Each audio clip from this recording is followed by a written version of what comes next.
CM Revanth Reddy గారి పాలనపై మీ అభిప్రాయం ఏంటి సార్? బాగాలేదు సార్, బాగాలేదు. కరెంటు లేదు, నీళ్లు లేవు. రేవంత్ రెడ్డిని కాంచి కళ్యాణ లక్ష్యం అన్నాడు, కళ్యాణ లక్ష్యం పోయింది.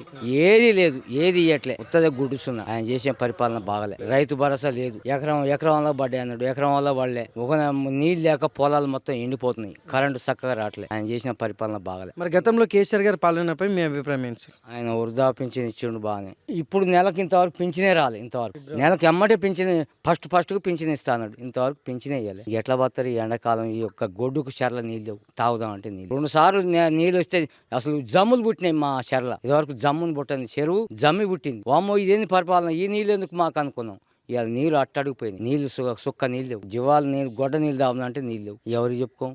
ఏం చేస్తాడు ఆయన? కళ్యాణ లక్ష్యం ఇస్తాడు, కళ్యాణ లక్ష్యం లేదు.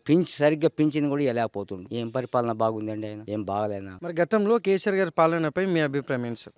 మంచిగా ఉంది. కళ్యాణ లక్ష్యం ఇచ్చిండు, పింఛన్లు ఇచ్చిండు, వాడు అన్ని ఇచ్చిండు, అన్ని చేసిండు. ఇప్పుడు పెట్టినా తన్నుకొని వస్తాడు కేసీఆర్. ఇప్పుడు అడ్రస్ లేకుండా ఒక్క సీట్ కూడా కాంగ్రెస్ రాదు. ఈ ఊళ్ళలో తెలుసుకోండి అందరిని కూడా. ఒక్క సీట్ కూడా రేవంత్ రెడ్డికి రాదు. ఏదో మాటలు చెప్పిన వారికి ఆయన శాతాలు లేవు. ఆయన పైన అరే కేంద్రాన్ని కూడా తిడుతుండు. డబ్బులు మరి ఆడ ఇచ్చేవాడిని ఆయన తిడితే వాడు ఆయన చేస్తాడు డబ్బులు. మోడీని తిడితే ఆయన చేస్తాయి డబ్బులు. నేను చేస్తా అంటాడు. ఆయన చేస్తాడు. అంతా డొప్ప కింద వీరంతా ఈయన పెద్దగా చెప్తాడు. అంతా వెనకంగా గుంజుడు గాలు ఎక్కువ. ఈయన పరిపాలన బాగా. Thank you sir.